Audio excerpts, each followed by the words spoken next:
Hai pecinta sepak bola tanah air. Kali ini Timnas PES akan menyajikan berita pilihan untuk kalian. Di antaranya,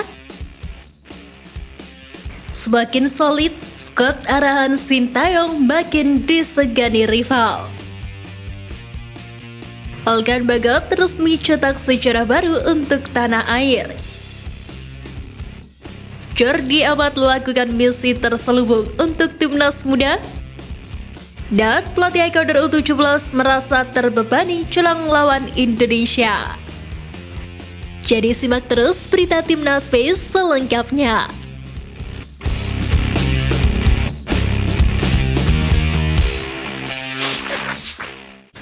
Gelandang muda Timnas Indonesia, Vigo Dennis buka suara jelang menghadapi Piala Dunia U17. Seperti diketahui, skuad Garuda Asia bakal menjalani laga pembukaan Piala Dunia U17 2023 melawan Ekuador di Stadion Gelora Bung Tomo, Surabaya pada 10 November ini.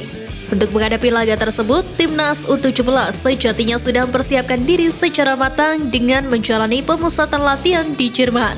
Di samping itu, perjalanan skuad Garuda Asia di Piala Dunia U17 bisa dibilang memiliki tantangan berat. Selain menjadi tim debutan di Piala Dunia U17, Vigo Dennis dan kawan-kawan juga diberi target untuk lolos ke babak 16 besar. Dengan target tersebut, Vigo Dennis mengaku bahwa perjalanan dia dan tim memang tak akan mudah. Namun sebagai pemain, Vigo Dennis bertekad untuk bisa membawa timnas U17 Indonesia meraih hasil terbaik nantinya. Skuad Garuda Asia saat ini sedang melakukan persiapan untuk menghadapi Piala Dunia U17 November ini. Sebagaimana diketahui, pada event ini Timnas Indonesia U17 berada di grup A bersama Ekuador, Panama, dan Maroko. Mereka akan menjalani kampanye pertama dengan menghadapi Ekuador U17 pada 10 November mendatang. Jelang laga itu, Ketua Umum PSSI Erick Thohir memberikan surat wasiat untuk Arigan Kakak dan kolega. Ex-presiden Inter Milan itu mengatakan kepada para penggawa Garuda untuk tidak meremehkan lawan. Namun dia juga menegaskan agar para pemain juga tidak menganggap besar lawan juga. Hal ini menjadi dasar memupuk mental para pemain. Timnas Indonesia U17 diharapkan tetap optimistis tapi tidak angkuh saat pertandingan. Erick menambahkan juga para pemain harus menerapkan 3 hal penting lainnya, yakni disiplin, komunikasi yang baik, dan berusaha keras cetak gol. Bagi Erick Thohir, ketiga hal tersebut bisa menjadi kunci agar bisa bersinar di Piala Dunia U17. Dirinya pun yakin pemusatan latihan di Jerman cukup menjadi modal bagi tim Merah Putih. 7 laga uji coba yang telah dijalani juga diharapkan bisa menambah pengalaman dan nyali para pemain. Sebagaimana diketahui, Timnas Indonesia U17 dan Ekuador U17 akan saling berhadapan di laga Piala Dunia U17 pada 10 November ini. Jelang laga tersebut, pelatih Ekuador U17 yakni Diego Martinez membuat pernyataan yang mengejutkan. Pelatih asal Ekuador itu menyadari bahwa laga pembuka nanti tidak akan mudah bagi timnya. Terlebih Ekuador U17 akan menghadapi Timnas Indonesia U17 selaku tim tuan rumah. Dia nilai tim asuhan Bima Sakti itu tidak boleh dipandang remeh. Terlebih juga melihat persiapan maksimal yang dilakukan skuad Garuda Asia jelang tampil di turnamen kali ini. Lebih lanjut, pelatih berusia 42 tahun itu menyebut bahwa skuad Garuda Asia memiliki tim yang terstruktur dengan baik. Dengan begitu, dirinya mengatakan timnya pun sudah mempelajari kekuatan dan kelemahan Timnas Indonesia U17. Tujuannya agar dia bisa menyiapkan skema yang tepat demi meraih poin penuh dalam laga nanti. Kabar bahagia, saat ini sedang menghampiri salah satu punggawa Timnas Indonesia yang saat ini sedang abroad. Sebagaimana diketahui beberapa waktu yang lalu, baik Timnas Indonesia yakni Elkan Bagot dikabarkan mengalami cedera punggung usai membela Timnas Indonesia di laga kualifikasi Piala Dunia 2026. Hal tersebut dikonfirmasi oleh pihak klubnya Ipswich Town. Namun seiringnya waktu berjalan, pemain berusia 20 tahun itu dinyatakan sudah sembuh. Bahkan terbaru, Elkan Bagot sudah melakukan laga bersama tim berjuluk The Tractor Boys itu. Dalam laga yang mempertemukan Ipswich Town dan Fulham itu, sang pemain sejatinya bermain selama 30 menit saja. Dirinya bermain sebagai pemain pengganti Cameron Burgess pada menit ke-60. Walaupun bermain sebagai pengganti, Elkan justru tampil apik di laga ini. Pemain kesayangan Sintayong itu berhasil mencetak 1 gol pada menit ke-79. Gol tersebut menjadi sejarah baru untuk Indonesia karena Elkan menjadi satu-satunya pemain timnas Indonesia yang berhasil menjebol gawang tim peserta Liga Inggris. Walau begitu, gol yang dicetak Elkan tersebut tidak bisa menyelamatkan timnya dari kekalahan atas Fulham. Ipswich Town kalah dengan skor 1-3 di laga itu. Hasil itu juga membuat langkah tim berjuluk The Tractor Boys berhenti di Piala Liga Inggris. Salah satu media asal Malaysia Makan Bola menyoroti ranking timnas Indonesia. Sebagaimana diketahui, saat ini skuad Garuda berada di ranking 145 FIFA, terpaut 8 tingkat dari timnas Malaysia yang berada di posisi ke-137. Namun hal ini bisa berubah drastis sesuai jeda internasional November ini. Hal itu tentu jika timnas Indonesia mendapatkan hasil maksimal di laga kualifikasi Piala Dunia 2026 zona Asia babak kedua. Dalam laporan media tersebut bahwa timnas Indonesia berpeluang besar naik sekitar 13 peringkat dan melewati posisi Malaysia.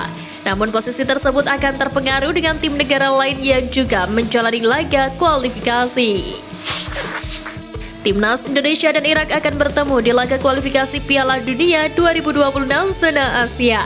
Laga tersebut akan digelar di Stadion Basra pada tanggal 16 November mendatang. Sebagaimana diketahui, Jesus Casas sebelumnya sedikit meremehkan kekuatan yang dimiliki oleh skuad arahan Sintayong. Namun seiringnya waktu berjalan, juru latih asal Spanyol itu nampaknya menatap serius laga ini.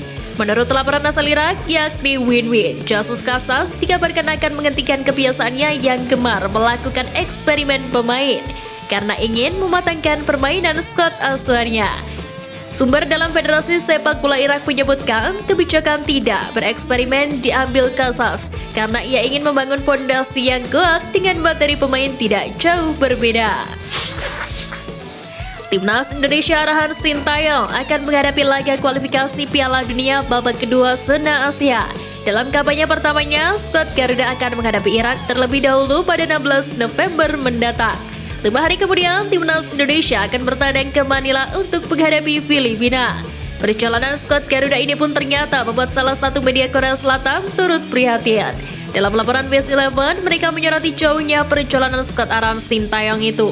Mereka menyebut bahwa situasi ini dinilai sebagai kerugian. Sebab perjalanan jauh ke kandang lawan menjadikan penggawa Garuda mengalami kelelahan. Media itu juga menyoroti tugas besar yang menanti Sintayong di hadapannya. Salah satu bek keturunan timnas Indonesia, Sandy Walsh, membongkar misi terselubung rekan timnya di skuad Garuda. Sebagaimana diketahui, Jordi Amat mempunyai segudang pengalaman sepak bola di Liga Top Eropa. Hal itulah yang membuat pemain yang memiliki darah Indonesia Spanyol itu ingin membawa timnas Indonesia berprestasi. Tak sekedar mengukir prestasi, pemain berusia 31 tahun itu ternyata juga berencana membantu pemain muda berkembang lebih baik. Tentu saja rencana ini akan dapat sambutan positif karena bisa membuat timnas Indonesia lebih berkembang di masa depan. Apalagi Jordi Amat memang punya segudang pengalaman di dunia sepak bola yang bisa membantu perkembangan skuad Garuda. Pemain yang pernah membela timnas Spanyol di level usia itu saat ini menjadi pemain andalan Sintayong di timnas Indonesia. Tercatat dirinya berhasil membukukan 1 gol dan 2 assist dari 8 games-nya bersama Garuda. Sebagaimana diketahui, PSSI saat ini sedang mempercepat proses naturalisasi 2 pemain keturunan, yakni Joe Itses dan Nathan Joaon. Tentu keduanya itu diproyeksikan untuk memperkuat kekuatan timnas Indonesia. Proses naturalisasi ini pun membuat salah satu pengamat sepak bola buka suara. Menurut penggeropan, Ketum PSSI Erick Thohir dengan gigih berupaya mengakselerasi proses naturalisasi 2 pemain potensial itu. Kedua pemain ini telah menjadi topik pembicaraan hangat karena diharapkan akan menjadi andalan pasukan Garuda dalam kualifikasi Piala Dunia 2026. Erick Thohir memiliki target agar kedua pemain ini dapat tampil pada pertandingan kualifikasi Piala Dunia 2026 yang dijadwalkan berlangsung pada Maret 2024 saat timnas Indonesia menghadapi Vietnam. Bung Ropan juga mengumumkakan bahwa inisiatif dari PSSI dalam percepat proses naturalisasi pemain timnas telah membuat tim nasional Vietnam merasa tertekan.